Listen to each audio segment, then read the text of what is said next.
Mugirango tinara magoko muno magoko boli oro kyo mungwana yo magoko abangina ngaimole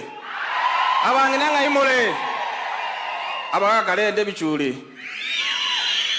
Your Excellency, again, and as leaders from Kisii, we are here to welcome you. It's obvious that you love our people, and as the Bible says, you cannot just love by word or tongue, but you have loved our people by action. Your love is evidently seen because you've come here to launch many projects for the people of South Mugirango. Your Excellency, how I wish that in the coming months you also visit other parts of Kisii, and specifically, Your Excellency, let me take this chance to welcome you to Nyanthurago Stadium, Nyaribari Masava. We'll combine with Zahir Janda, and we'll have a similar event in the coming months. Abantu bami ndomanye tenje ona chitenga ngaeta chikura kurumo inalia ngasira kaigo lakini bono se nyomba tuli omingo na tabanga oyo konyoma nyoko se naniso bono rende iyo moyura na kwandre mwanyigure. Your Excellency, we support you in terms of development. Usikwe na wasiwasi.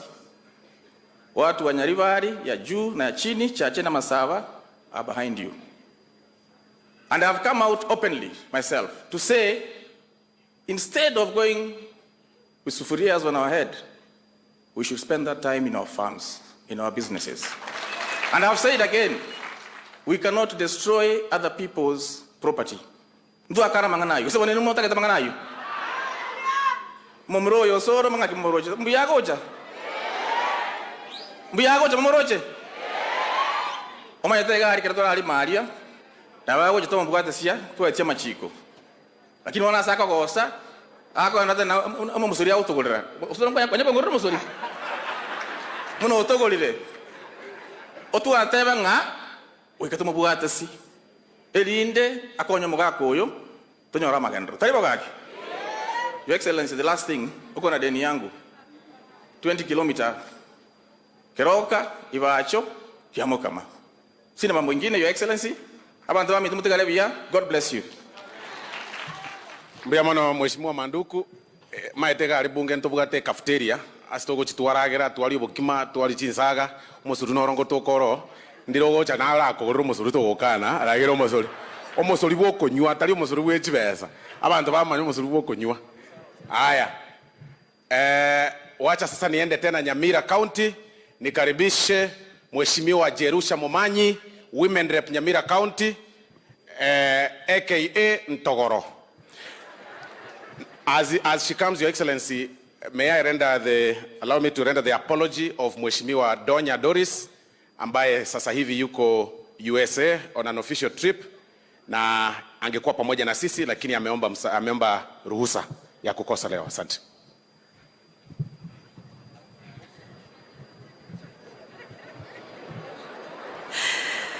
Abantu baminto munateba igonkoro kwa Jerusa naende Ntogoro.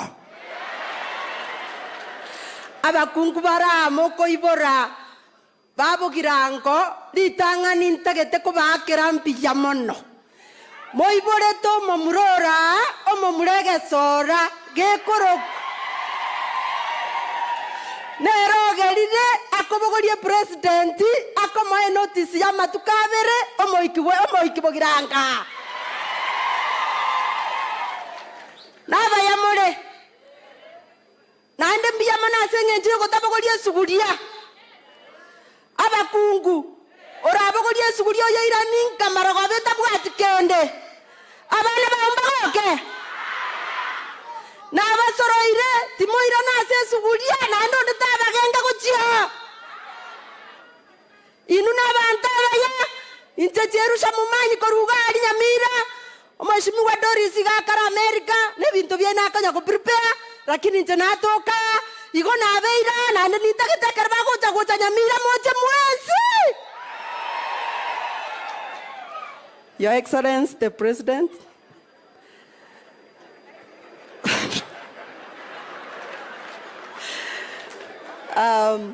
tulikuwa tu tunaongea kidogo na akina mama na wamesema today they are so happy to have you here. And Your Excellency, I want to appreciate your coming here in this region of Kisii. We know how much you love us. I want to tell these people that I was in Jubilee. I was not in UDA. But when you won as our president, I said there is no day I will follow. People will tell me to go for maandamano. And I came, the whole of me, I am here, and the women of Nyamira, they have also said there is no day wataweka sufuria kwa kichwa arabu waende kwa barabara. Kwa hivyo, Your Excellency, feel most welcome here, and in Nyamira, my people are only asking for water. My women needs water. My women needs electricity. My women needs roads so that they can take their vegetables to the market. If you do for us that, Your Excellency, we have nothing. We will support you. We will follow you. I will never go back to Asmio. Even if they disown me, I know you are ready, and you have already welcomed me. Thank you, Your Excellency, and welcome. Mongino yontogora no muyore boli. Nande ekra kwane kegusia kwane eriogiria igoro buya sana. Injemenya na nyomba tingokani ngomani gesongo. Kegusi ongomani gesongo na liora kwane ngora. Lakini muyare. Mbia mono mheshimiwa. Your Excellency, tunakaribia kumalizia kwa waheshimiwa. Wacha sasa nimkaribishe mtoto wa pasta, Mheshimiwa Alpha Miruka, mbunge wa Bomachoge Borabu constituency. Omwana bo Morandi. Bomachoge Chache, sorry. Bono nyosuru ta maiti neighbor. Igonto mo boga managaki. Bwana asifiwe. Korango iga. Bwana asifiwe sana. Your Excellency, I'm the only member of parliament who's proud to be a son of a pastor. Even the majority is asking me, I'm a son of a pastor. I'm a son of a pastor. But now, let me not go to politics. Me, I don't have a lot of words to say. Thank you for coming back. And thank you for rewarding us. Last time, we are the only 2 members of parliament from Gucha County. We have a county we are requesting you today called Gucha County. Kisii County is too big. It has 9 constituencies. We have drafted a small bill. I'll go to the ML. At least we divide Kisii County to have 2 counties. Gucha County having 4 constituencies, and the Kisii Central County having 5 constituencies. Your Excellency, another very important thing. Kisii is very productive. We are the only people who produce the entire Nyanza. For example, today, most officers here have come here to attend your function, but they pass through Kisumu. It's 2 hours from Kisumu to this place. We are requesting you, you are the son of this soil. As a Kisii nation, we love you very much. Give us 1 international airport in this constituency. Asakoro kunyamaya, erebuyago serebobe. Tinta que tiene macho timbo atibulimo. Eberaria Mugirango. Ngamoteragagi. 2 requests. The 3rd one is unfortunate. I was not the best friend of Governor Ongwae last term. Now in my term, he rejected Mugirango District Hospital. In fact, he built the other hospitals around the county. He never built Ogembo. That is true. I'm just requesting, but I told Mangi to put more effort. Ogembo is the oldest town, in the sense that we are blessing it to be the headquarters of Gucha County in future. Kuna hospitali hapo naomba tafadhali, naenda kukaa na minister, we get some funds, even World Bank, tujengewe hospitali ya Ogembo, iserve the new Gucha. Ngamotorega. The last one.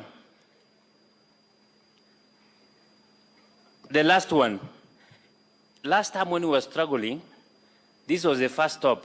Ukafungua barabara kutoka Nyansembe mpaka Kenyanya. But imagine tukienda hivi, the contractor hajaimaliza mpaka Kenyanya. There is a section ameacha hapo. That project hajaipewa pesa. There is another long project yours. Ulifunguka naitwa Mugirango 75 kilometers. The Chinese is dragging. Call CS Mulkomen is a friend of mine. Nimeenda kwake hajaweka pesa. Naomba aweke pesa next time tukija ufungue barabara. Naomba tu. Now for the members of parliament, the next stop for the president is Bomachoge Church. Nyariba, you cannot think of coming there. Tulikuja juzi. Sasa uko kwa Usoro. Next ni Machoge Church. Then twende Machoge Borabu. No, Manduku. Manduku is well represented by the minister. The minister is coming. Manduku was in ODM. We have a representative from that constituency called the Minister for Education, a senior man called Machogu. Machogu, we respect you. And we will thank you for giving us that post. Otherwise, for those many remarks, Osoro mwano mbe osoro mwano mobe. Amaene. Tigangondre so ko osoro mwano muya. Ke. Igo atigarobo chumbo ko salio bagabana. Kuana mono akoreki. Ninjenga menere nu wete miaka ngomoroko mwisho mokali bunge lakini mwanje to mwano muya. Toi wane ngaki ara aberobo chumbe tumanocha kubange county ya Bucha buja kusema ngaki. Mwanje te president yetu Ruto kusema mwanje ti. Da Mugirango koboko ni kwanje te Ruto. Thank you very much. Now God bless you. Asante sana mwana bomo pastor. Aigabano wajakira mangane ebinde imotere ko ngaine ringo bogaba negera muire bintu byane byabagirango karate. Tigatore karakari ngocha bole lakini tiganda aroserwe bintu byane. Wasema na wamedo wake. Bono Your Excellency, kwa heshima pia sasa tukipanda tena juu, sasa wacha nikaribishe treasurer wa chama cha UDA na pia ndiyo mbunge wa Kitutu Chache North, Mheshimiwa Jafeth Nyakundi. Ya nonora igani kubwete miaka ya tena.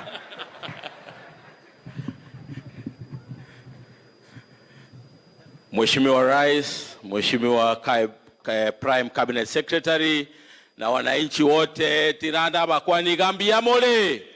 Mbiamole naende. God is good and all the time good, and that is nature. Wow. Litangani tiganda kiraba girango mbiamono asugo chaso bonge. Eria kabere Mheshimiwa Rais, sisi tunataka kukushukuru sana kwa kukuja eneo letu hapa Kisii na haswa kukuja hapa Etago. Tunajua umekuja hapa mara nyingi, lakini tunakushukuru sana kwa sababu leo umekuja kwa sababu ya kusaidia wamama wetu ambao walitupigia kura, ambao ndio hustlers wa Jamhuri ya Kenya. Abangina mogogete kabisa. Rero mugambe oyongo tigare gento gaiga. Chibesa to chiere chiro. Togole chinyanya. Ne chingeni. Mheshimiwa Rais, tunataka kukushukuru sana kwa sababu ya huu mradi ambao umeleta hapa kusaidia akina mama zetu. Hawa ndio walitusaidia na hawa ndio jamii ya kesho. Mheshimiwa Rais, ya pili, ninataka kukushukuru kwa sababu ya Waziri Machogu. Machogu ndio waziri wa education. Tunakushukuru sana kwa sababu ya kutupatia Waziri Machogu, anazidi kutuunganisha na anazidi kufanya kazi nzuri. Ya mwisho, Mheshimiwa Rais, sisi kama wa Kisii, mwezi wa March, mwezi wa 3, ulileta fertilizer ili wakulima waende shambani. Na hapa Kisii, ninataka kukushukuru kwa sababu tulipata mbolea, lakini watu wa South Mugirango wanaomba ya kwamba hii mbolea iwe devolved, ikuje hapa karibu na South Mugirango ndio iwe rahisi kupata mbolea. Na kwa sababu mwezi wa 3 tulienda shambani, tukapanda mahindi na ile mbolea ambayo ulitupatia, sisi kama wa Kisii tulikataa, tukasema hatuwezi weka sufuria kwa kichwa. Ile kazi ambayo tutafanya ni kuenda shambani, tupande mahindi, tupande maragwe ili tuweze kulisha Jamhuri ya Kenya. Na sisi tunataka kukuomba Mheshimiwa Rais, kwa sababu sisi tulienda shambani na tumepata mahindi, sisi tusiambiwe tupunguze bei yetu ya mahindi, tuuze na ile bei ambayo tunataka. Wale ambao waliweka sufuria kwa kichwa, wacha hao wakule hiyo sufuria, sisi tukule mahindi. Wosenaki Indundo kali chibando barabwadie sugulia babeleta motu. Batotige intutoni chibando cheito unatotagete gosenaki. Tigamba bodi abantu baminta banginaro. Abanginaro. Lero onyoro mbwana. Wewe unapatia mtoto wako bunduki to protect themselves. Lakini umepatia watoto wetu mawe waingie kwa streets. Hawa watoto wetu ambao wako hapa leo, who will protect them? Mheshimiwa Uhuru Kenyatta. Wewe lazima umheshimu Mheshimiwa William Ruto. Huyu alikuwa deputy wako, lakini sasa yeye ndiyo commander in chief of the armed forces. Rigathi Gachagua alikuwa pia wako, lakini saizi yeye ndiyo naibu wa rais wa Jamhuri ya Kenya. Lazima umheshimu Mheshimiwa William Ruto, ulimwangaisha, ulimshurutisha. Hii ni wakati wa kumheshimiwa William Ruto atufanyie kazi. Mbarega wataete Ruto atokolele gasi, mbarega wataete atokolele gasi. Mbiyamo na sana tiganya sawa seseni. Sasa Your Excellency, I think kwa wabunge nimemaliza. Utaniruhusu nizungumze maneno yangu mawili matatu alafu ni handover program kwa viongozi wengine. Wakati huo ukija hakukuwa na ukakuja hapa ukaomba kura na ukaniombea kura na wananchi wakanipigia kura. Na kwa hivyo nakushukuru sana kwa ile support ambayo ulinipatia. Ya pili, mbele ya watu wangu tunataka kukushukuru sana kwa kunipatia kiti kule bungeni, kiti cha Chief Whip wa National Assembly ya majority. Nakushukuru sana sana sana. Na as you can see tumefanya kazi na Mheshimiwa Ishungwa bila kupoteza anything kule bungeni. Na saa zingine watu wananiangalia wanasema huyu anasema serikali haishindwi, lakini wanisamee kwa sababu mimi niko kazi yangu na ni ukweli ikishindwa mimi ndio nimeshindwa. Na kwa hivyo lazima tupitishe vitu zote za serikali kwa sababu hiyo ndio kazi yetu. Lakini kwa heshima Mheshimiwa Rais, kwa sababu sisi tumemaliza maneno ya kura, kuna maneno mbili tu nataka nikuombe ama tatu ya hii constituency yangu. Na hawa wanangoja tu kuyasikia tu. Cha kwanza, wakati tulikuwa tuna campaign, tuliahidi watu wetu ya kwamba, kwanza tunakushukuru wakati ulikuja hapa, ulicommission hii barabara ya Nyansembe ikakuja Etago ikielekea hii side, na vile Mheshimiwa Alpha amesema contractor kidogo amekwama hapa katikati, ninajua hiyo tunamaliza. Lakini vile tunajua hiyo tunamaliza, kuna ingine inaitwa Etago, Ekona, Geteni, Nyamaia. Hiyo barabara sio kilomita nyingi, it's about 12 kilometers. Your Excellency, tunaumia sana sana sana. Ile vumbi ambayo iko kwa hiyo barabara, hata mimi nilipita huko jana kidogo nikaona aibu. Tunaomba hiyo barabara iweze kuwekwa maneno ya tarmac. Your Excellency, pia kuna barabara zingine ambazo zinaendelea kidogo zimestall, kama ile ya Nduru kuelekea Nyabigena the other side, nayo imestall kidogo. Tunaomba kwamba wakati maneno itakuwa sawa tuweze kumalizana na contractor ndiye aweze kuendelea na hiyo barabara. Shule zetu zingine Your Excellency zilikuwa zinafanya vizuri sana, lakini sasa kwa sababu ya population, growing population, na nimeeleza waziri, sasa kidogo zimekuwa kidogo hazina infrastructure. Shule kama Mariwa Secondary School kutoka kule Maro, hiyo area Your Excellency, hiyo shule used to be the best, one of the best schools kwa hii area. Hiyo shule ikipata tu pesa, iongezewe tu pesa kidogo, improve on infrastructure, hiyo shule Your Excellency itakuwa shule mzuri sana. Na tunaomba leo ikuwe namna hiyo. Your Excellency, pia kuna hii primary yetu ambayo tumepanda mti. Mabati kidogo tumejaribu kubadilisha ndio tuweze kuinua infrastructure. Hiyo shule iko katikati ya town. Kutoka kwa ofisi ya CDF nimecommit karibu milioni kama 7 ya kutaka kuanzia tuweze kujenga gorofa ndio hii town yetu iweze kuonekana. Na kwa sababu kuna ile mradi ya wifi kwa hii market yetu, hiyo town itaonekana tukipandisha about 4-story building kwenda juu. Ninaomba pia Your Excellency uniongezee tu pesa kidogo, hata kama ni milioni 5 ama 10, ndio niweze kumaliza hiyo project wakati tunaianza next week, ndio gorofa ijengwe kwenda juu. Kuna pia shule zingine kama Tabaka Boys ambayo pia principal yuko hapa, watoto wake wanaumia sana kwa sababu infrastructure, pia tuweze kuongezewa hela. Pamoja na I think shule zingine 2-3 ambazo nitakueleza nikiketi. But Your Excellency, nikishamaliza maneno hiyo, pia nikukumbushe hii area ukitembea Your Excellency Kisii mzima, alafu tafute at this time Mandera. Mochengo market, Ekona market, Nyamaiya hadi sahi hakuna hata moja street lighting. Mheshimiwa Ongwae ulijaribu katuwekea ile moja ya sola, lakini kama ule contractor yako alikudanganya akakupatia zile fake, hiyo haki iliwaka siku mwezi 2-3 ikazima. Sasa tunaomba tuwekewe street lighting. Ama namna gani wananchi? Ndio iweze kukua kabisa all over na Nyamarambe market so that we are able to grow our area. But sasa kwa sababu nimemaliza hiyo, nikuje sasa kidogo uniruhusu nizungumze ya siasa. Your Excellency, ni vizuri tuambiane ukweli. Mimi nimetembea na wewe miaka hii yote. Na kila mtu alikuwa ananiambia, wengine walikuwa wananiambia wewe ukifungiwa. Sometimes ulikuwa unaketi kwa ofisi, tunaangaliana unakaa hivi au geuzi kichwa. Tatu kwa rais. Tena wamekuja wanataka kukutesa ukiwa rais wa Jamhuri ya Kenya. Ai! Wale ambao walikutesa wamenunulia watoto wao bunduki. Na unajua nyinyi wananchi hamjui. Yule kijana wa Mheshimiwa Uhuru Kenyatta, kwa sababu wao wako entitled to security, kwa boma yake kuna 100 guns zimewekwa kwa nyumba na zote anasema hako na licenses. 100 of them ziko ndani ya nyumba. Askari hawajamuuliza kitu, wameenda kule, wamefika huko, hata wakaambiwa wasifunguliwe kuingia, bunduki ziko ndani, wakatoka. Wakasema sawa, kwa sababu tuko na heshima na hii familia, wacha tuende. Wamesummon kijana, hataki kuenda. Badala ya kuenda ndiye ajibu ulipata wapi licenses hizi zote, ameita baba yake. Baba yake amechapa ile yake, amekuja macho ni red, alafu ameanza kukuja hapo, anaanza kusomea rais wa Jamhuri ya Kenya, anasahau huyu sasa sio naibu wake. Kuulizwa na askari maswali, kuna makosa gani? We are all equal. Askari wakikuja kwa Osoro hakuna shida.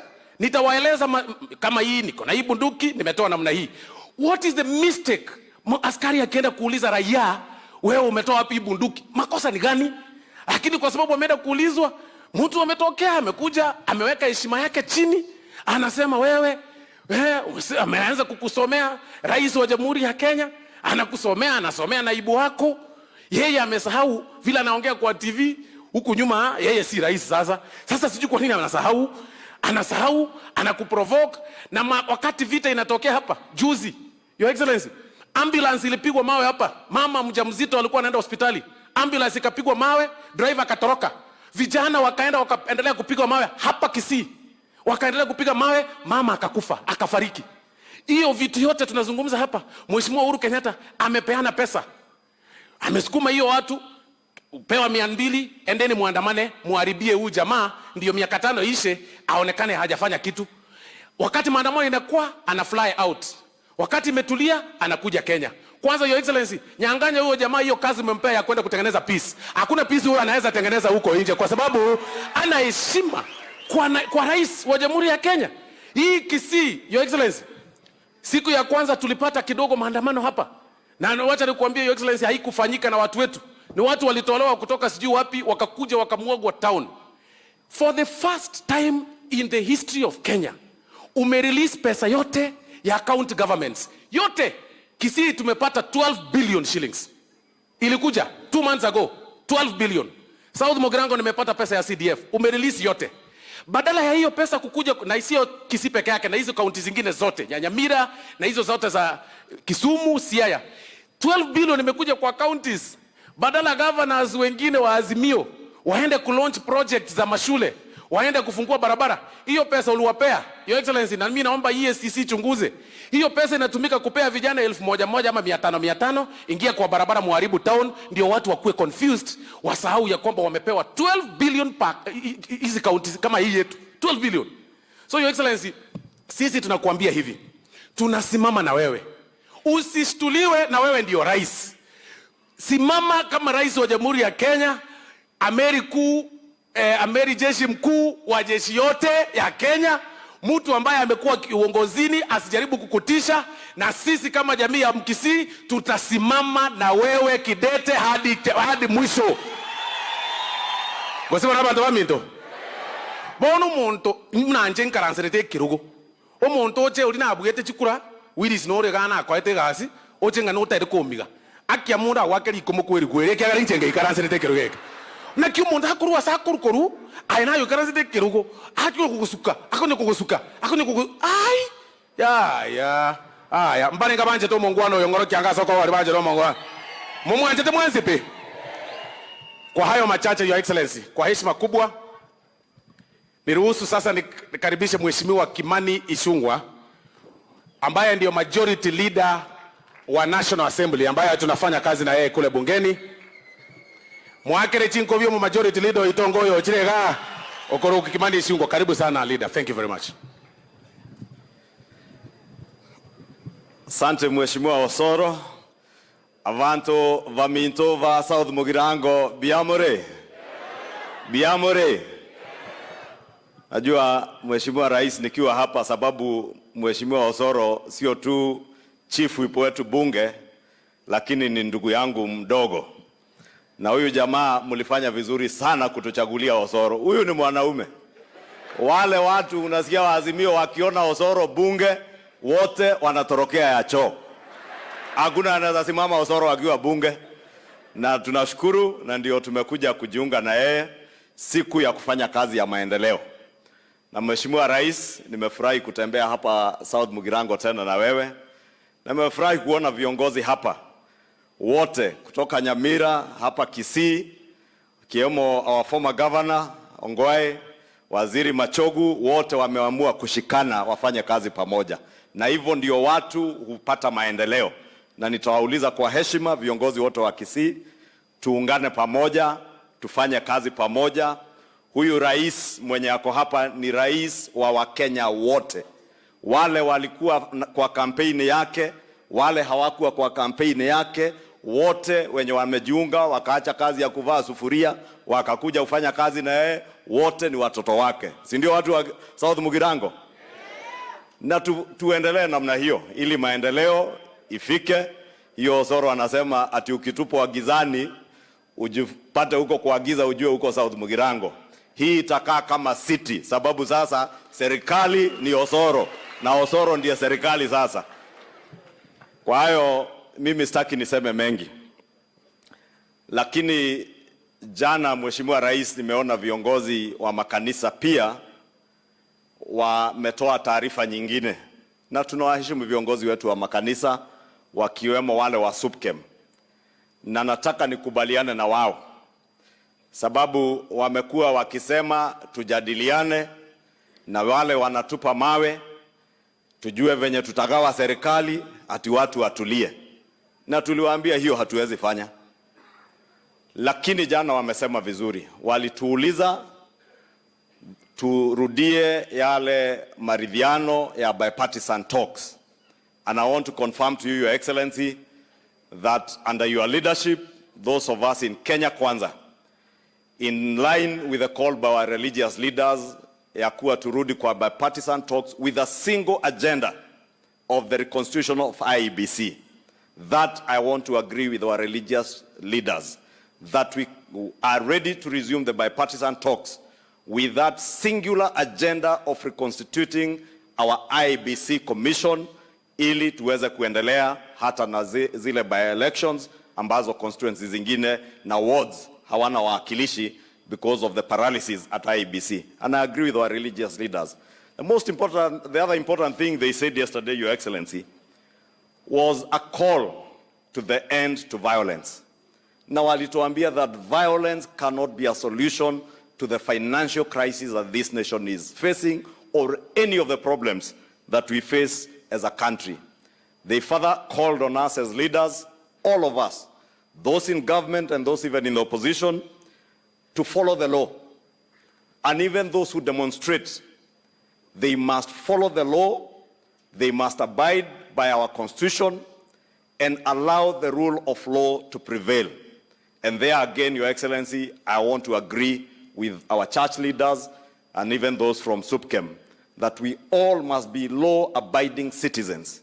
And it does not matter what position you hold today, whether you are a president like yourself, whether you are a prime cabinet secretary or a cabinet secretary, or whether you are a member of parliament like myself, or even whether you are a former president. It does not matter. You must abide by the rule of law. even your own children must live and abide by the rule of law.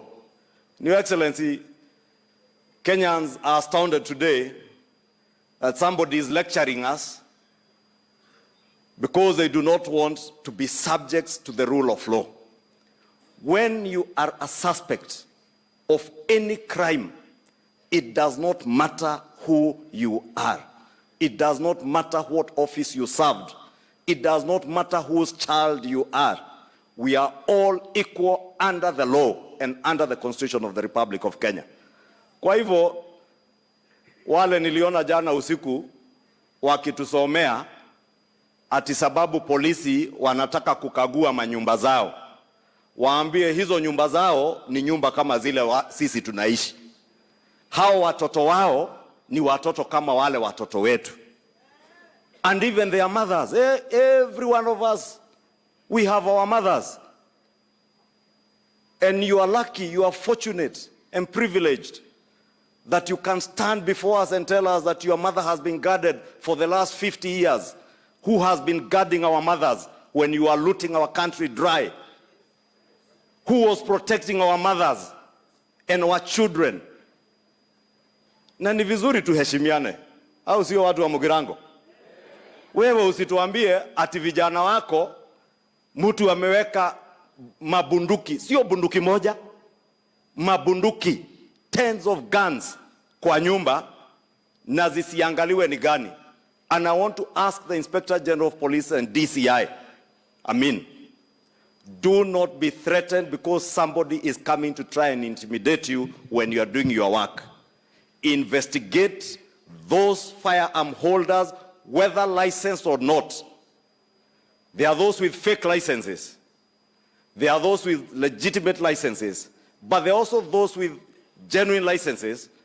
But they are giving their firearms to criminals and criminal gangs to shoot at innocent Kenyans during demonstrations. Then you blame the police.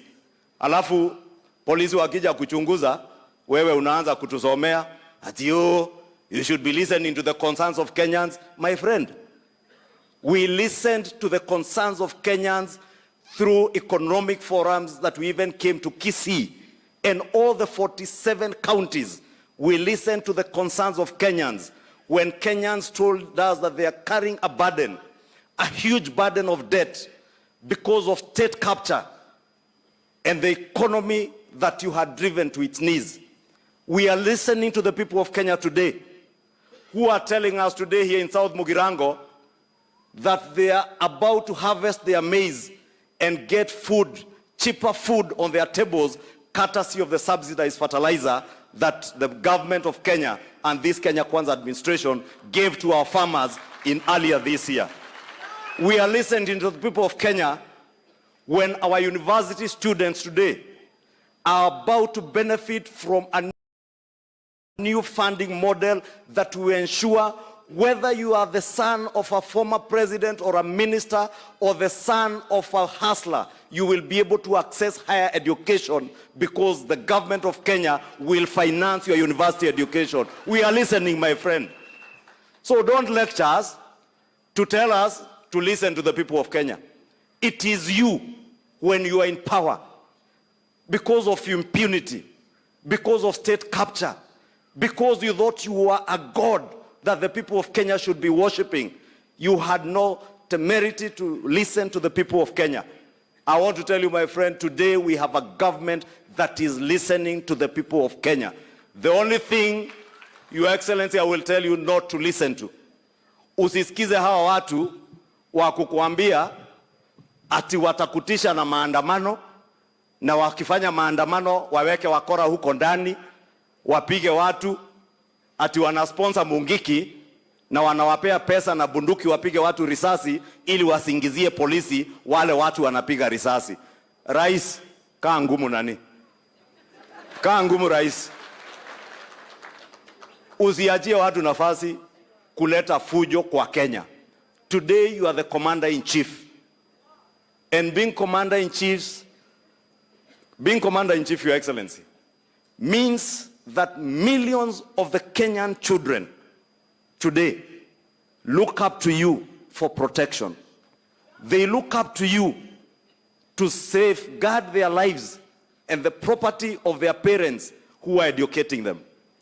Anybody who is interfering with the livelihood and the lives of the Kenyan people, including our children and the millions of Kenyan children who look up to you, please deal with him.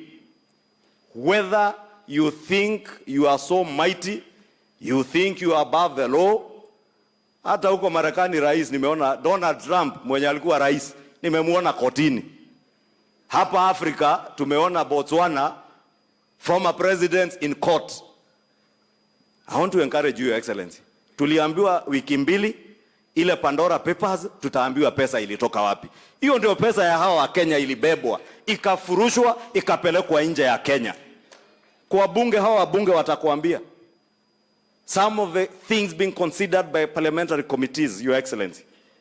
Massive looting in the wee hours of the last regime. Na hiyo pesa ndio sasa inatumika kuvuruga amani ati wakuuzia uoga. Hao watu nafikiri walikuona South Mugirango ikiwa usiku. Wakuangalia sasa mchana hadharani, waone wewe sio mtu ya kuuziwa uoga. Ama mnataka huyu rais wetu auziwe uoga?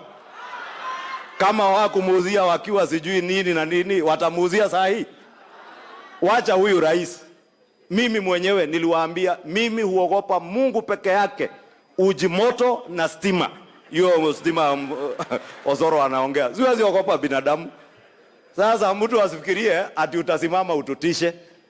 Hatutatishika. If you engage in crime, don't dare us, and you don't need to dare any government or any government agency that to come for you. It is not up to you to tell government agencies when to come for you. They will come for you when it is time. Na usikuwe na haraka, tulia, kuwa muungwana, ujue sisi tuko na mama zetu pia, tunawaheshimu venye tunaheshimu mama yako. Tuko na watoto wetu, tunawaheshimu venye tutaheshimu watoto wako. Lakini pia nyinyi mtuheshimu. Mujue siku 3 Nairobi, Your Excellency.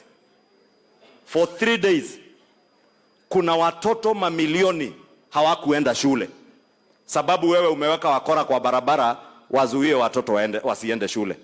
And I must thank you, Your Excellency, because when your intelligence services informed the Ministry of Education through CS Mashogu. Na huyu Mashogu sababu ni mzee mungwana na anapenda watoto. Wakati alipata information kuna watu wamepanga vile walienda pale Kangemi, mumeona wakirushiwa tear gas, wanashika wanarudishia polisi. Wanashika tear gas wanatupa kwa shule ili atikuwe na kelele. Sasa wakaona tear gas haijatosha, wakapanga venye watapiga risasi watoto ya shule. They wanted to see bloodshed on school uniforms. I must thank CS Machogu and CS Kindiki for taking decisive action to close down our schools on Wednesday to save the children of Kenya. But those people who want to hurt our children, those people who are scheming against our children, then you start playing victim, seeking sympathy, telling us that your families are being targeted. Nobody is targeting your families. It is criminality. It is subversion of the rule of law that is being targeted. And whether you like it or not, you are not above the law. You might have thought yesterday you are above the law. Today you are not. You are a good citizen, and please remain good, being a good citizen. Na hatukuulizi, by the way, usupport hii serikali. Nisikia mwingine akisema ati sijui is because I associate with who and who. You can associate with anybody you want to associate with. Hata ukitaka kuhama kwako uende uishi kwa nyumba yao, enda. Si ndio? Lakini usiseme ati unadhulumiwa sababu you are associating with other people. Nobody is interested with who you support. If anything, my friend, those you are associating with, you have not begun associating them with them today. You began associating with them in 2018 through the handshake. Na sisi tulikuachia amani. For 4 years, His Excellency the President here was a deputy president.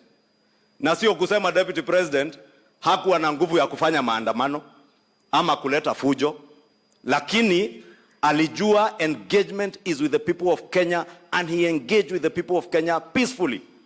And that is how the people of Kenya bought his agenda on the plan in the last elections. Tunakuuliza pia, sisi hata hatutaki support yako, wewe kaa na support yako na huyo mtu yako. Lakini tupe amani, we fix the mess that you left this country in.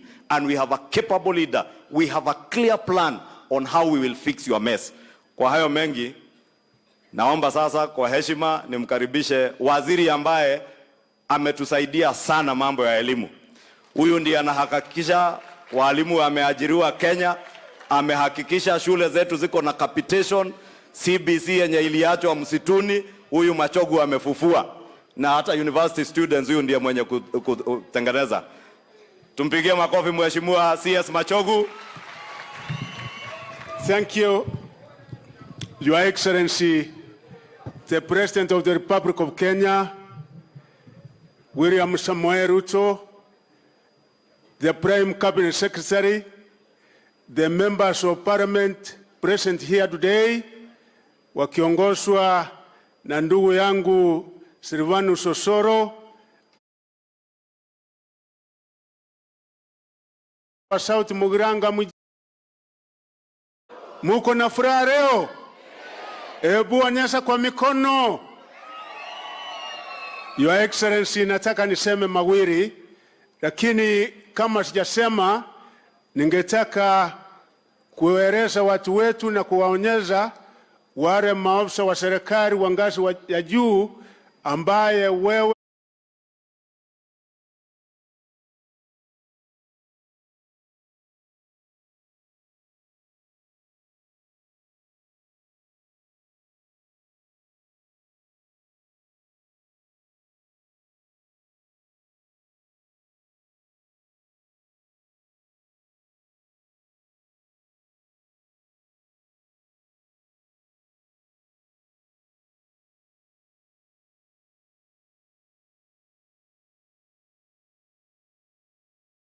Mugirango ambaye ni mmoja kutoka hapa, Lilian Mogendi ko wapi? NTSA tena yeye ndio mkubwa kule, amepewa kazi na Mheshimiwa Rais wa Jamhuri ya Kenya. Purity iko wapi? Fire kule Bomas of Kenya kutoka Bonchari amepewa kazi na Mheshimiwa Rais.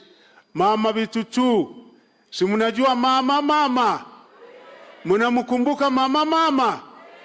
Mama alipewa kazi na Mheshimiwa Rais kure Lake Basin Kisumu kure. Sedekia Yenda Kenyari, Sedekia iko wapi?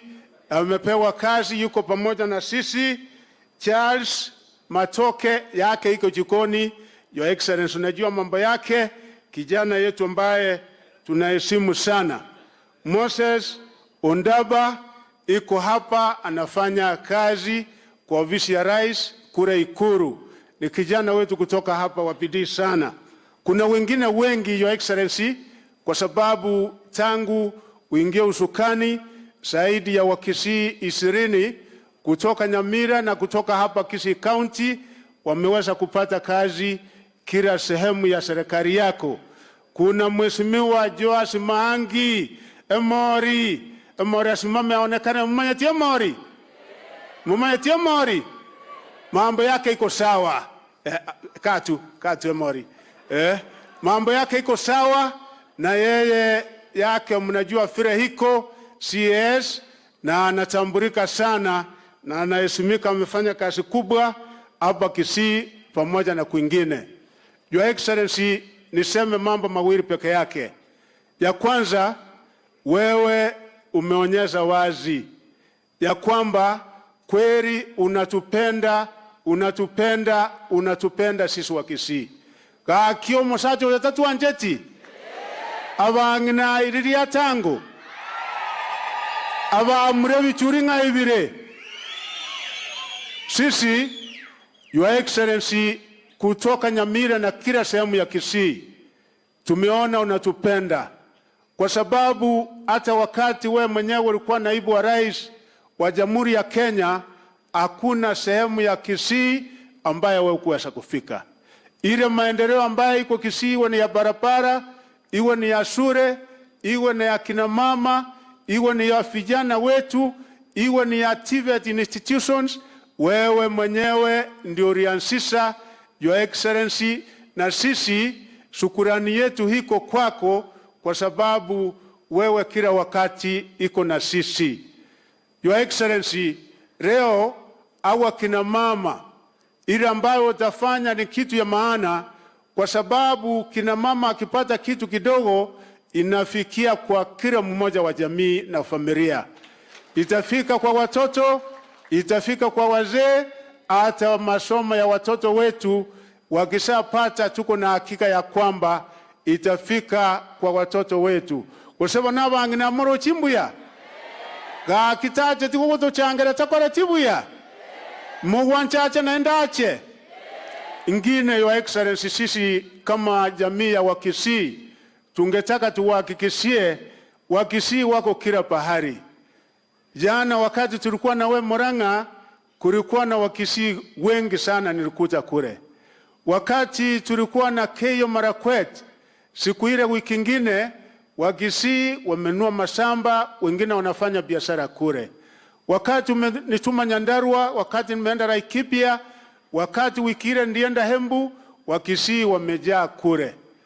Kama iko mtu ambaye anataka upendo na amani Kenya hii, kweli ni mtu anaitwa Mukisii, kwa sababu sisi watu wetu wako kila sehemu ya Kenya hii. Kakimo takatutwaro marembe. Mimi tulikaa na wasee kina Ungwae, kina Samu Nyamaya huko hapa, tukaketi na Osoro, Chafet Nyakundi, ndugu yangu Manduku, ndugu yangu Chanda, ndugu yangu Mogaka, na wazee na wachumbe wa Kisii. Tunaomba msamaha. Iyare ambaye yalifanyika tarehe 7 utaweza kuyasikia tena. Kaki mtakeo ibikori biri naende. Mtakeo ibikori biria. Sisi ni watu wa amani, na tutahakikisha ya kwamba pahali popote tuko, asa mji wetu mkuu ambaye sisi kama Wakisii tunajifunia Wakisii, tumeweka amani ya kutosha, kwa sababu Your Excellency, lazima tukuonyeshe heshima kwa sababu ya upendo wako kwetu sisi Wakisii. Leo Your Excellency, tumesunguka kutoka Nyansiongo kule Nyamira, tukiwa na His Excellency Maangi, tukiwa na His Excellency former Governor Ongwae.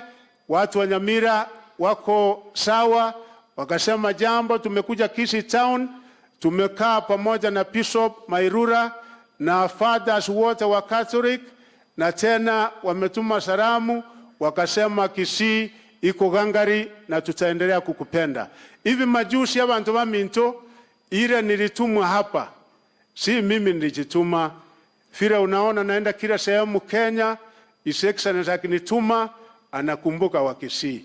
Alinituma Nduru, sura ambaye ni kama kilomita 5-10 kutoka hapa, ile ambaye mliona nililete kure, ile nililete Kereri, Nyabururu na kwingineko, si kutoka kwangu.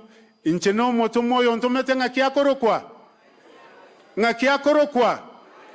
gakia kara ntuma nkareta milioni 25 naenda asanda ngonya gontomale igomoro chinga chiskuru jeito nko bachire moko mwakara chinkobi. Kwa hivyo Your Excellency, kwa hayo mengi sisi tuko nyuma yako, na jamii ya Kisii tutaungana, ndugu wote, hata kina Magara tunasema sisi lazima tutakuja pamoja. Mzee tunasaidiana sana, Msongwae, Mzee Jimmy Angwenyi, wase wote ambaye leo utawaona hapa ni kwa sababu ya muda, lakini wote watafika, tuko pamoja. Kwa hayo mengi nataka tumukaribishe Prime Cabinet Musalia Mudavadi. Mumesikia ile umeme yenyewe kutoka kule Ingo, tumukaribishe na makofi tafadhali. Asante. Okay.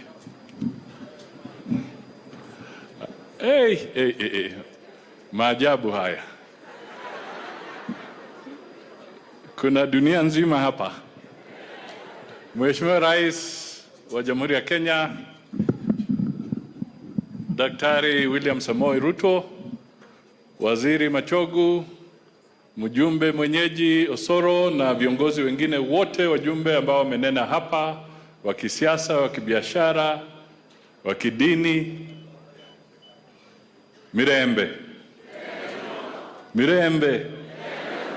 Si mtu alisema sisi na nyinyi ni kitu kimoja? Bas.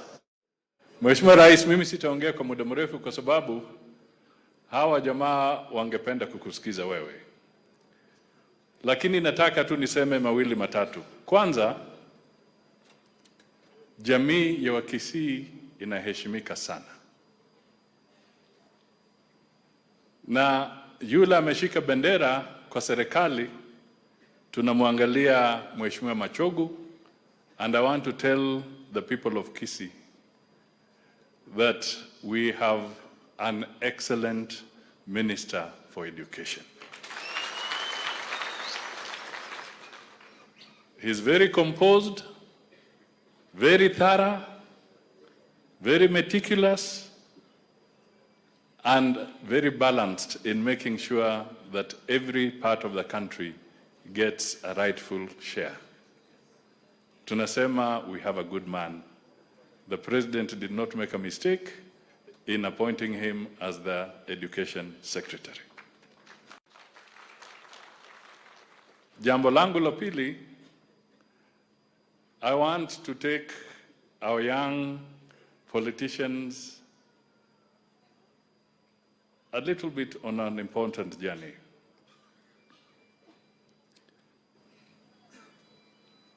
Our president won the election. No doubt about it. The ones who doubted went to the Supreme Court. Na kule kwa Supreme Court, they were defeated.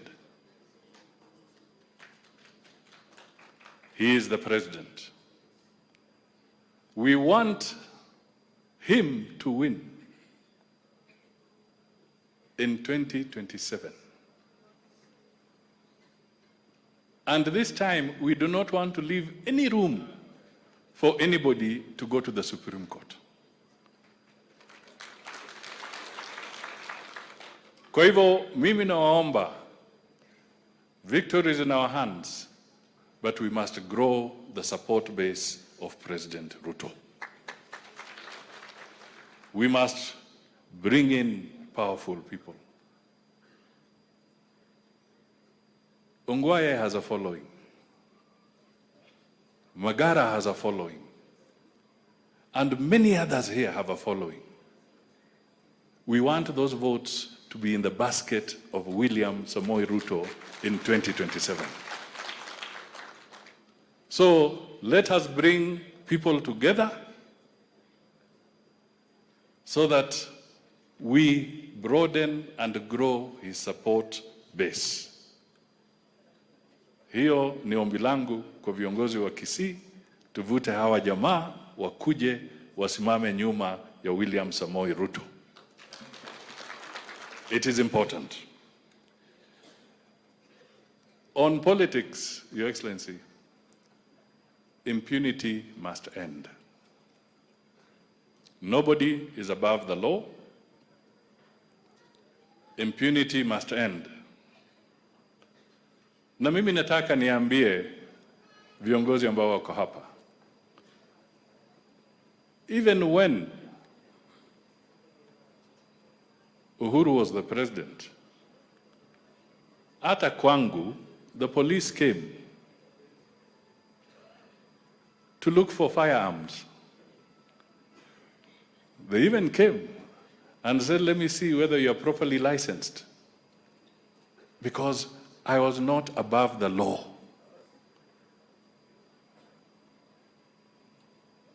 We all must respect the law. Na kile kinafanyika katika Kenya hii is because people have realized that Mheshimiwa William Ruto has put in place a plan a plan that has now received international recognition. Ukipata kwamba IMF na World Bank na wengine wanasema we endorse this plan, it means he is on the right track for reviving the economy of this country. Sasa wale wanaona kwamba wivu umeingia. Sasa mbinu zao ni kujaribu kuleta fujo ili watoe macho na fikira za rais wa Jamhuri ya Kenya kwa mambo ya kufufua uchumi, aangalie kule kwengine. They want to distract a recovery process. We should not allow this to take root. Uhuru na serikali yake waliwacha madeni makubwa sana. Hawakuwacha nafasi ya mikopo nyingi kule nje. Sasa wewe unachochea watu wanaenda kotini wapi ati wafunge resources za serikali. Ladies and gentlemen, ukifunga resource ya serikali, sasa appropriation bill itakuwa namna gani? Baadaye unataka mshahara itoke wapi? Baadaye unataka pesa za kujenga barabara zitoke wapi? Baadaye unataka mshahara wa security agencies zitoke wapi? Kwa hivyo hawa jamaa, their time is past and everybody must follow the law. And we have a responsibility to grow the economy. All of us, including those who are part of putting us in the mess. The President of Kenya is William Samoei Ruto. He has the mandate of the people of Kenya. And nobody is above the law. Nobody. And impunity must end. And the person to lead us to the end of impunity is none other than William Samoei Ruto. We stand firmly with him, we work with him so that nobody thinks that they can move in any part of this country, destroy people's properties, maim other children, disrupt trade between Kenya, which is an artery for trade in the East African community. You try to block it. What do you want to achieve? What is your grudge with Uganda? What is your grudge with Tanzania? So that you are blocking the artery that is feeding those people in business. What is your grudge with DRC Congo? These are the messages and these are the things we need to ask our people and say it is not possible that we can grow our country through impunity. When you lose an election, go home. Wait for the next round and sell your agenda at that time. But don't make it look like that we owe it to you. How much blood do you want taken from Kenyan people? That is why I used the terminology political vampires.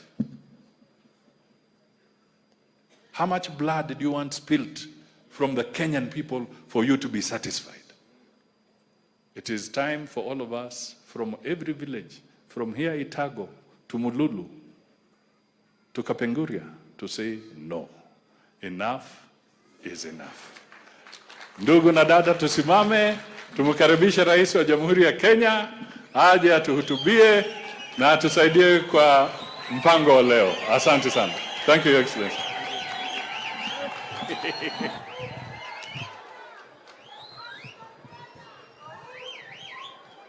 Hey, abantu bami ntombo ya more. Aya, tuketi.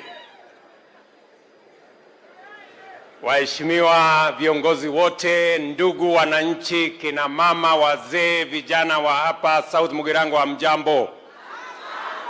Hamjambo tena. Abantu bami ntombo ya more. Mbu ya more naende. Mbiamore mwenzi. Nyasaye no muya. Chinga kichonzi. Hey. Bwana Yesu asifiwe. Hebu mnisalimie hivyo hewani nione. Hey. Yaani hii dunia yote imekuja. Hivi ndivyo mmejipanga. Naona mko chonjo sana. Wacha nichukue nafasi hii ndugu zangu watu wa South Mugirango hapa Kisii. Nimshukuru Mungu sana kwa kutupatia nafasi tufike hapa. Pia niwashukuru.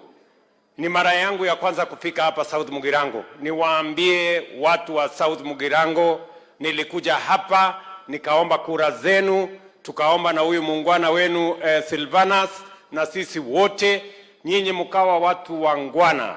Mkatupatia kura zenu, mkatuongezea maombi, Mungu akatubarikia tukapata ushindi.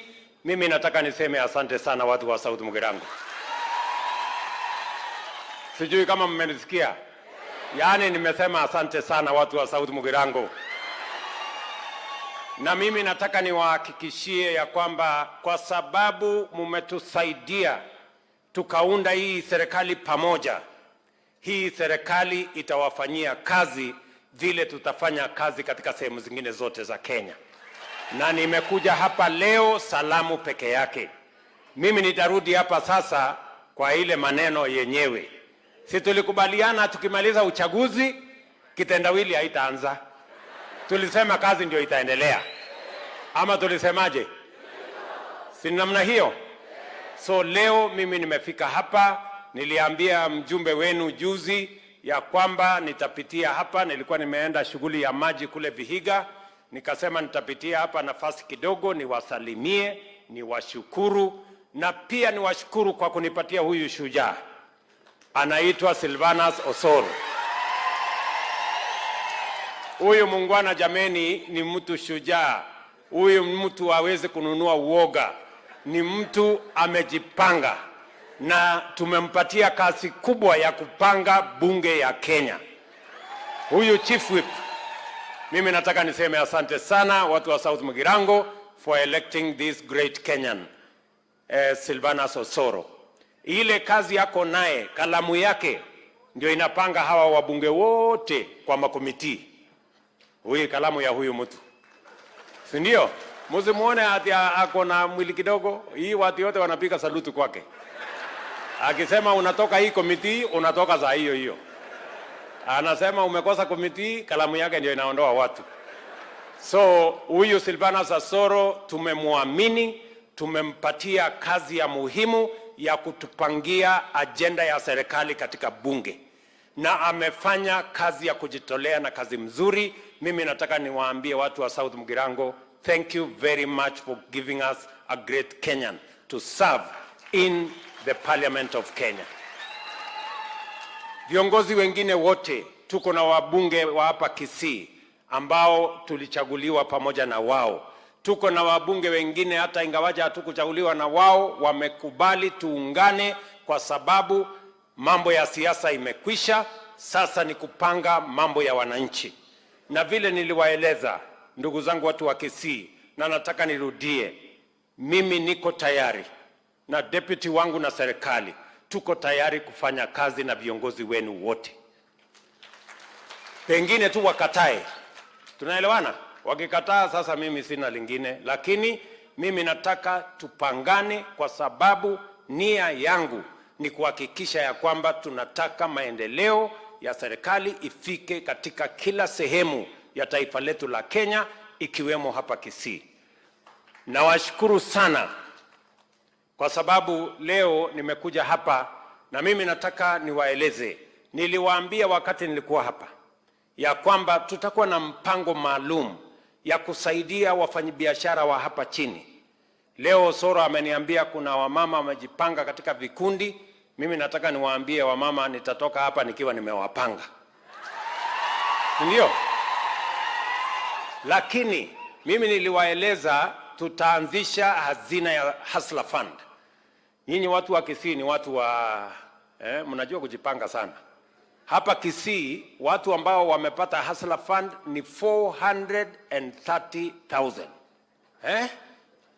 wamechukua milioni 567. Na mimi naona watu wananiangalia hapa na kuna wengine hawajalipa, sasa ndio unaona wana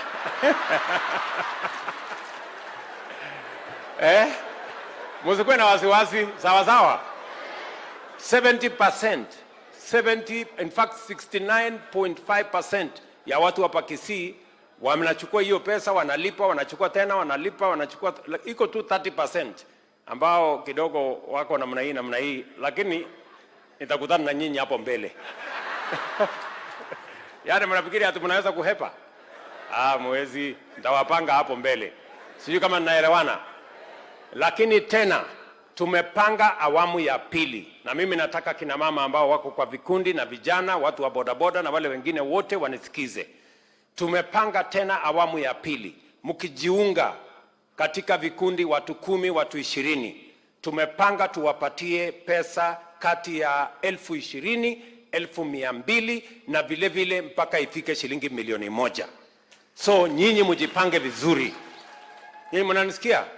Mjipange vizuri ndio tuwapatie pesa, kwa sababu nia yangu ni kuhakikisha ya kwamba mwananchi wa kawaida anaweza akapata pesa ya kufanya biashara bila ya kuwa na title deed ama logbook, bila ya kujua chief ama assistant chief, hata mjumbe, hata rais, you don't have to know. Bora kundi yako imejipanga, tutawapatia pesa ya kufanya biashara. Ninyi mnanielewa? Lakini bora tu uwe mtu mwenye umejipanga hapo. Sasa wewe, mimi nakuuliza mtu ya South Mugirango, sasa wewe unahepa na shilingi 500 na 20,000 na kungojea, si wewe umekosa mpango?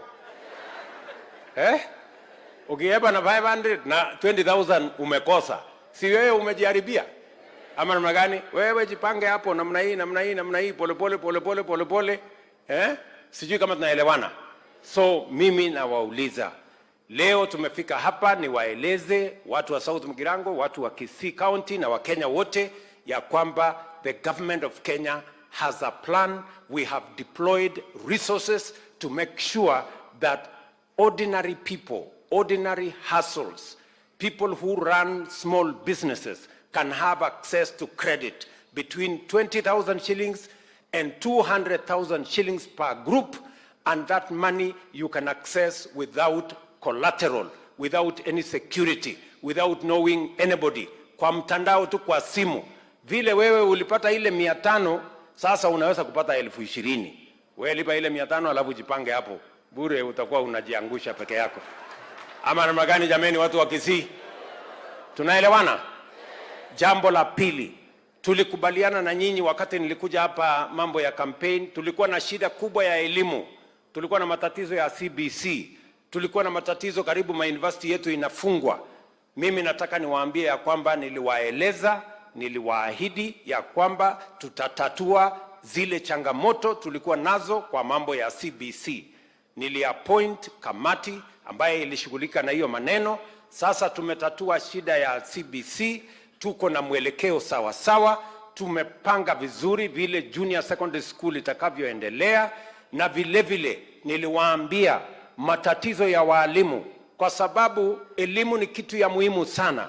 Niliwaambia elimu kwa sababu ya muhimu, na kwa sababu elimu ndio inaleta usawa. Mtoto wa tajiri ama maskini wanasawazishwa na elimu.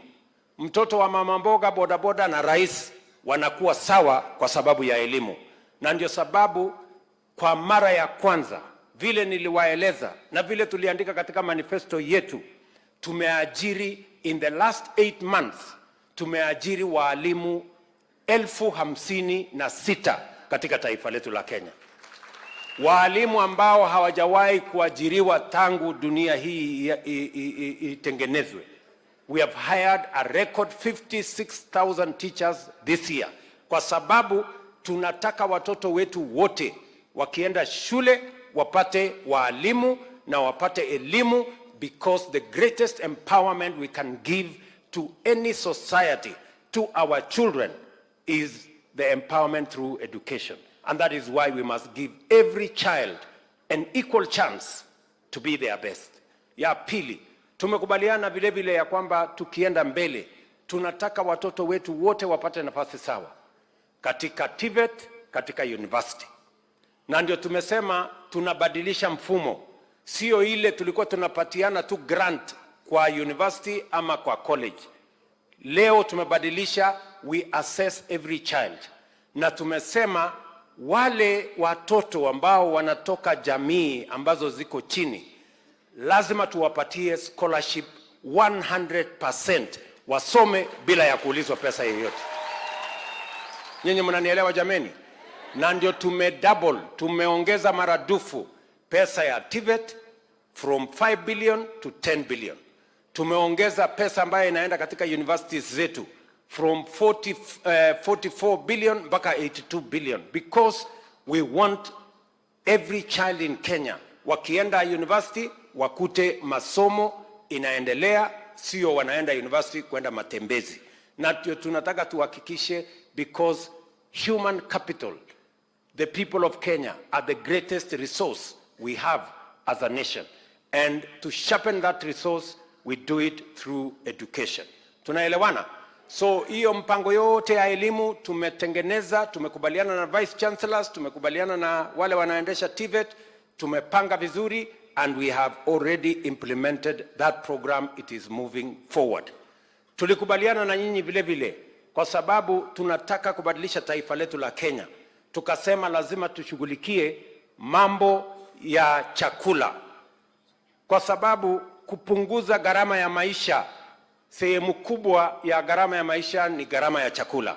Na ndio tulisema njia ya kupunguza gharama ya chakula sio ati chakula inapatikana sokoni. Chakula haitoki sokoni, chakula inatoka shambani. Ama namna gani? Kwani unga inatoka kwa soko? Si unga inatoka shambani?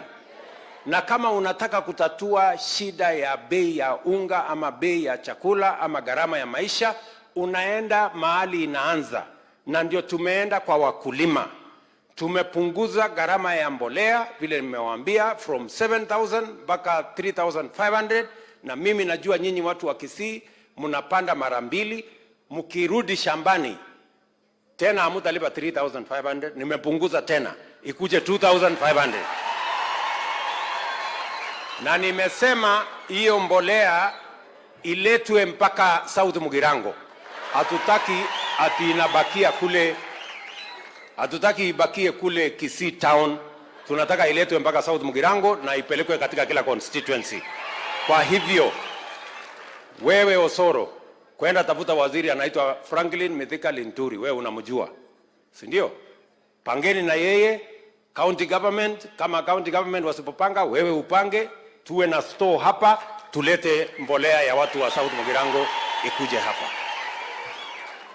Kwa sababu tunajua nyinyi ni watu wa bidii, mutazalisha chakula yote, mutaweka mambo ya kahawa, tutawapatia hata ya miwa, mutaweza kutumia, ndio tuweze kuongeza productivity, ili kila mmoja wetu aweze kuongeza mapato ya shamba yake, kama ni ya chai, kama ni ya kahawa, kama ni ya miwa, kama ni ya mahindi, kama ni ya ndizi, kama ni ya muhogo, hiyo yote tuweze kuzalisha chakula, ndio tuweze kuondoa aibu ya njaa katika taifa letu la Kenya.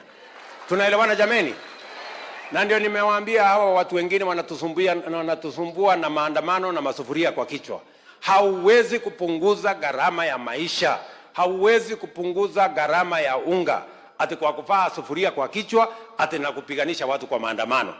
Hata kwa dawa, hata kwa uganga, hata kwa uchawi, bei ya unga haiwezi kupungua kwa kuweka sufuria kwa kichwa. Ama inaweza pungua? Hata uweke sufuria kwa kichwa sijui siku ngapi, pengine uwakishe moto kwa kichwa ndio kichwa yako hiyo. Unajua hii ni upuzi mingi sana. Sijui kama tunaelewana jameni. Tuko pamoja?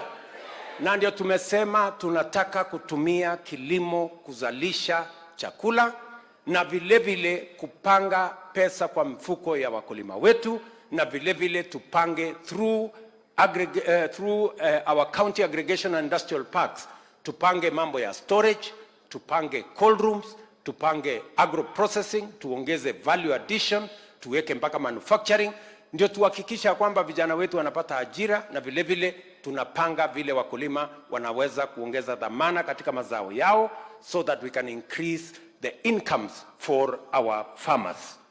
Vile vile, mimi nataka niseme nikiwa hapa, mpango yetu ya 3 ama ya 4 ni kuhakikisha ya kwamba tunapanga ajira ya vijana. Vijana mko?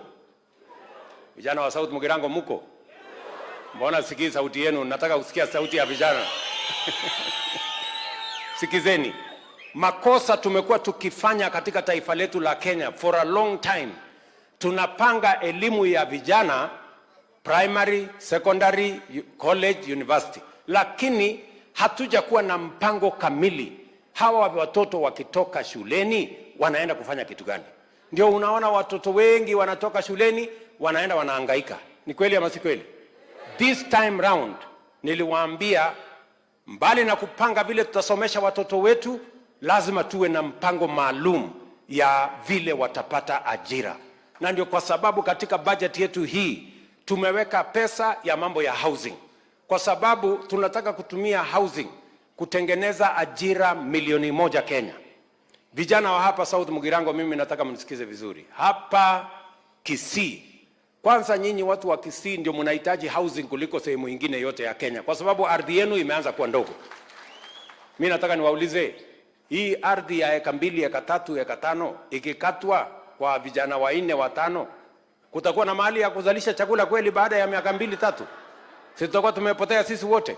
Ndio tunasema tunafanya housing so that tufanye land consolidation. Badala ya kuishi kila mahali, tuweze kuishi mahali moja, ili shamba ile imebaki tuweze kutumia kuzalisha chakula, kwa sababu wananchi wanaongezeka lakini ardhi haiongezeki. Lazima tuwe na mpango kamili how we are going to make sure that we eliminate land fragmentation that is threatening our food security initiatives, and we must make sure that we are working together. Kwa hivyo, nyinyi wangwana wa Kisii, hizo nyumba ambazo tunataka kujenga hapa awamu ya kwanza, na mimi nitarudi hapa in the next 1 or 2 months, I'll be back in Kisii kuja kuanzisha program ya housing. Hapa tunataka kujenga nyumba 5,000 ya kwanza, na tunahitaji vijana karibu 30,000 wa kufanya hiyo kazi. Nyinyi vijana wa hapa Kisii mko tayari? South Mugirango mko tayari? Ama nyinyi ni wale wa kuchagua jembe? Si tulisema kazi ni kazi? Ya plumbing ikitokea si mtafanya? Ya electrician si mtafanya? Ya carpenter si mtafanya? Ya plumbing mtafanya? Ya mason mtafanya? Kazi yote imepatikana, nyinyi ni watu wa kuchagua kazi?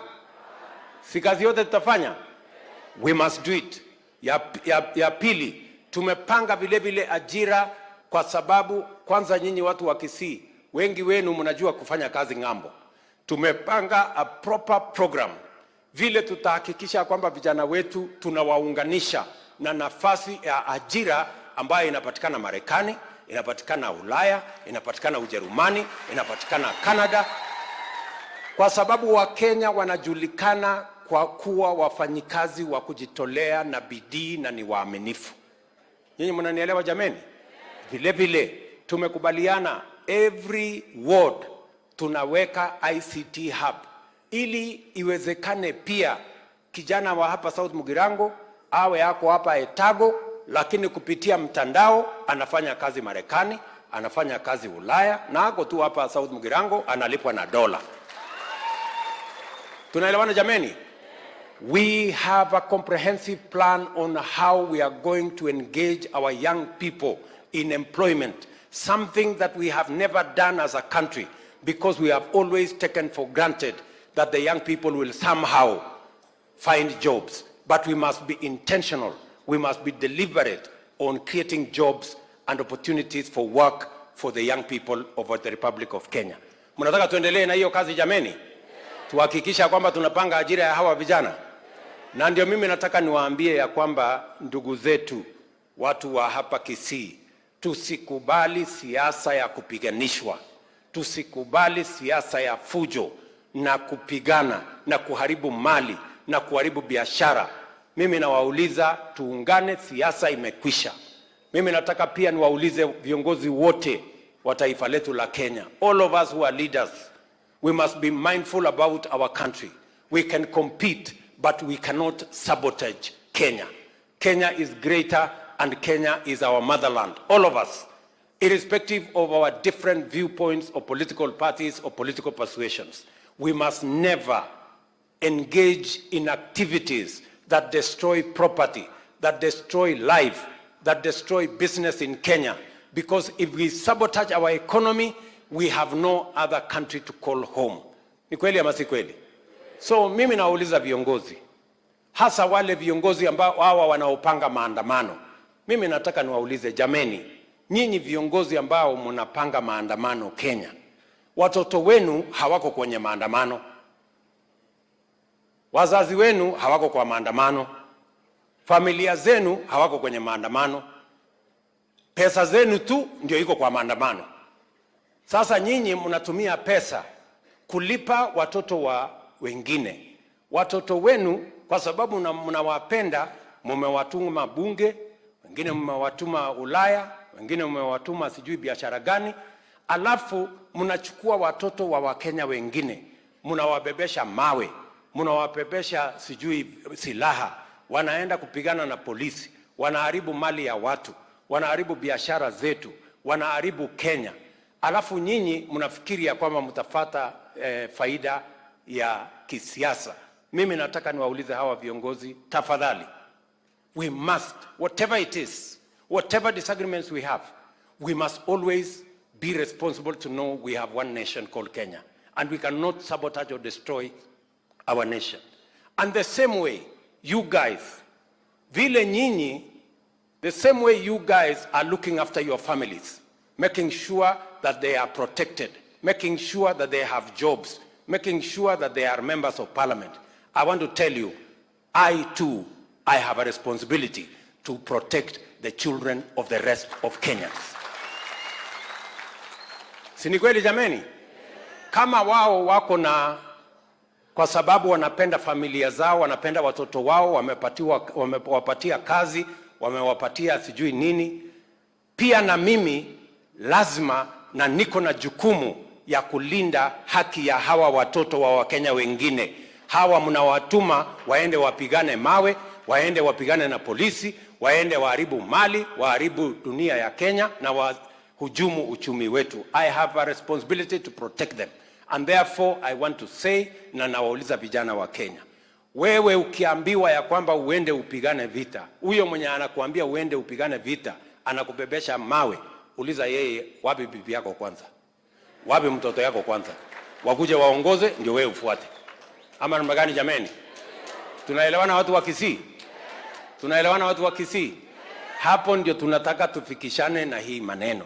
So I want to ask fellow leaders, whatever it is that we are disagreeing about, you cannot engage in sabotaging the economy of the country. You cannot sabotage our motherland. You cannot destroy our